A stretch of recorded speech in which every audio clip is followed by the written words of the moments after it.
So we are representing working group 4, which has as an overall objective to demonstrate the impact of MHPSS interventions through research and M&E.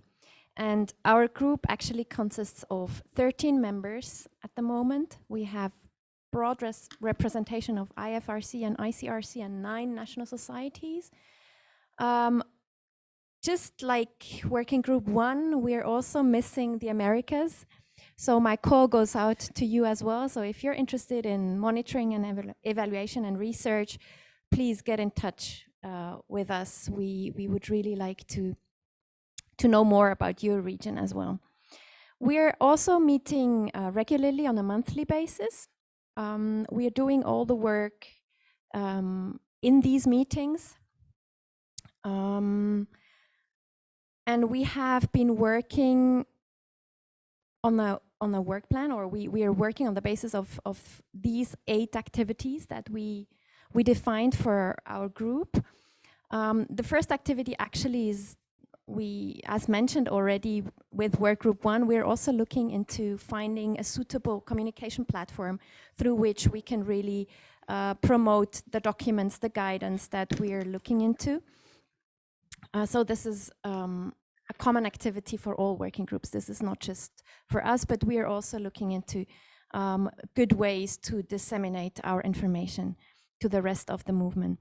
Then on the basis of the survey that we have looked into this morning already, we would like to conduct more in-depth interviews to explore the tools that are actually used and also the barriers to the use of those tools. Why are national societies not using the existing tools?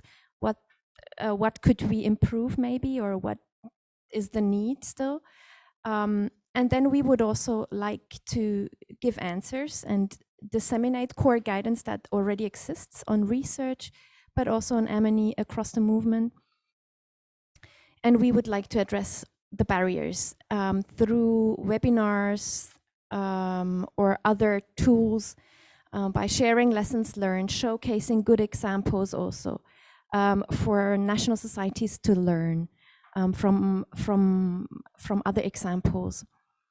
Then we have a very challenging and ambitious activity, which is looking into establishing or enabling a research help desk or an MHPSS research focal point, with the overall aim to support the movement to access actually and interpret and integrate research into their practice. There is actually already some kind of a help desk in place, but we would really like to promote this help desk and see if we can put more resources into this help desk that exists already. Then we would like, and this is a very important activity, we would really like to highlight and the effectiveness and impact of MHPSS approaches, of promising approaches and interventions, and with a special focus on the digital technologies here. So in case you're aware of interesting, promising approaches out there, especially with a focus on digital technologies, please get in touch with us. We are really looking into good examples that we can highlight. Our 7th activity is looking into research priorities that could be relevant for the whole movement. And finally, we have seen that the ambitions of the roadmap in general are quite high, and we might not fulfill all those ambitions with within our work group. So we have defined also one activity where we try to bridge the gaps to see how we could move on beyond 2023. We have heard that this is an initiative that goes beyond the timeline of the roadmap, so we would like to make recommendations for further steps. And we have defined indicators that which we will report against at the Council of Delegates in 2023. And you see them here. And Michelle is going to talk about the progress that we've made since in these indicators.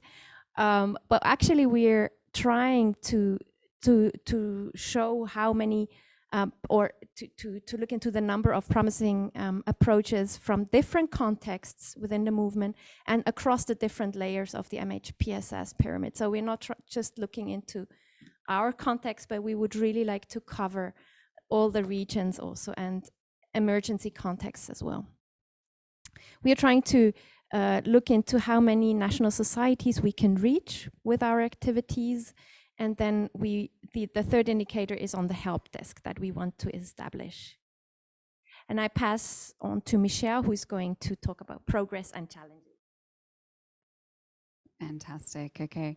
So looking at that first indicator in terms of the number of promising and evaluated approaches, obviously it's very early days, so we can't report on any specific number there. But what we've done is we've really laid the groundwork to kind of set the scene and start collecting information that we need so that we can measure this in the future. So we inserted a question into the survey that helped to highlight national societies that might already be conducting research and might have promising approaches that they could lend to the roadmap. We've also started to identify examples of M&E initiatives that are ongoing in various national societies and just try to find best practice that's already out there. The idea of this working group is to really learn from one another and share experiences as much as possible. We've also been coordinating with the Swiss Red Cross, obviously through Monia, on the digital MHPSS pledge. And that's really putting a spotlight on digital MHPSS as a potential promising approach. And we've been collecting examples to help highlight that. We've developed a collaboration with the London School of Economics, and they've lent students to help us collect some examples of digital MHPSS, and that's going to lead to a webinar and a report highlighting, how that could look in the movement, what the main recommendations are for that as well.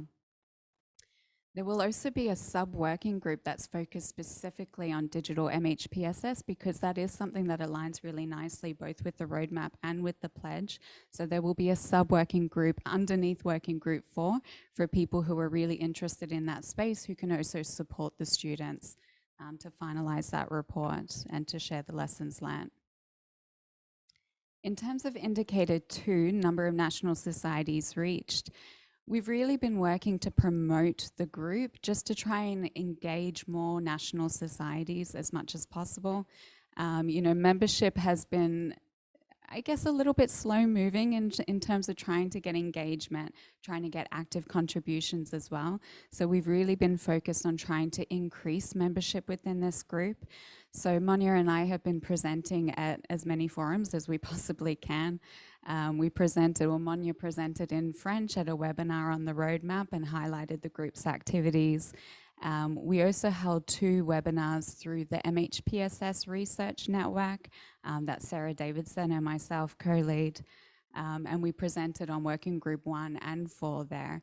And it was just an opportunity to provide an overview of what the group's doing, encourage people to join, but also gain some input to help us steer the group forward in a meaningful way. And the other thing that we did is there is a research consortium called the RC3 that's across the whole movement. So it's not specific to MHPSS, it includes a variety of different sectors. Monia and I went along and presented at a networking event as well, just to highlight what's being done in the roadmap and to also get their feedback on how we can drive this forward meaningfully. In terms of indicator 3, the help desk, we're holding this one a little bit lightly because we know it's a very ambitious target.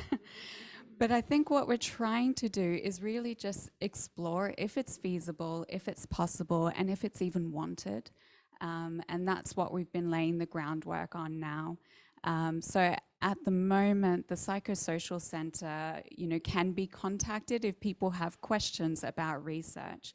And that typically comes through to me and then the Research Network and Sarah Davidson's support in addressing any of those queries. So we're just wanting to kind of see if we can utilize that resource more effectively, if we need to develop something a little bit more formalized. So we've been having discussions amongst ourselves, I guess, and also with the Psychosocial Center on how it could look. And we've also been connecting with the MHPSS Research Network to see if that's something that they could potentially support on, because there is a number of external academics that are a part of that network. In terms of challenges, so I won't go into too much detail because I know in terms of time we're a little bit pressed. But yeah, there have been challenges, obviously, and I'm sure many people are maybe already aware of them. I think in terms of the roadmap, the initial scope was quite ambitious. So if you look at particularly at Priority Action Area 4, it talks about the working group testing interventions, and that's going to be quite challenging for us to do within such a short time frame without dedicated funding.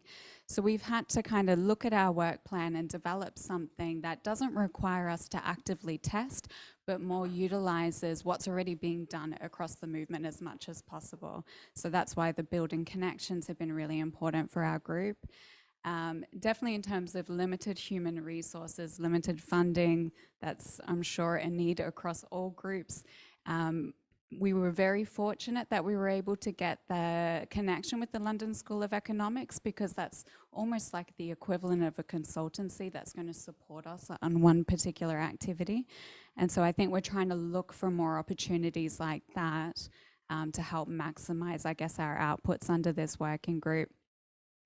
There's obviously been some challenges in terms of the communication platforms and having that common infrastructure across working groups. And that's also been the case, I guess, in terms of engaging with regional networks. A lot of our activities rely very heavily on focal points across the regions, and we're aware that we don't want to request too much because people are very strained and have very limited time to dedicate to this. So, you know, having that coordination that's, I guess, in common across the different working groups has been really difficult to kind of set up, but will be really important, I think, for us moving forward. We've had staff leaves and turnover even in this 1 year period within our own working group, and obviously that poses a challenge because we constantly have new people that we're trying to kind of bring up to speed and bring on board. And as Monia mentioned as well, we're still trying to reach out, especially to the Americas, to get greater representation across the regions as well. Lack of translation support, I guess, is one thing that's a potential barrier to that, and that's something that we keep kind of thinking about how we could do that differently and how we can do that better. But I know as well that's a common challenge to many groups. So I won't go into this in too much detail for the sake of time, but I think we're going to speak about this over the next few days in terms of linkages with other groups. So I'll leave it there for now.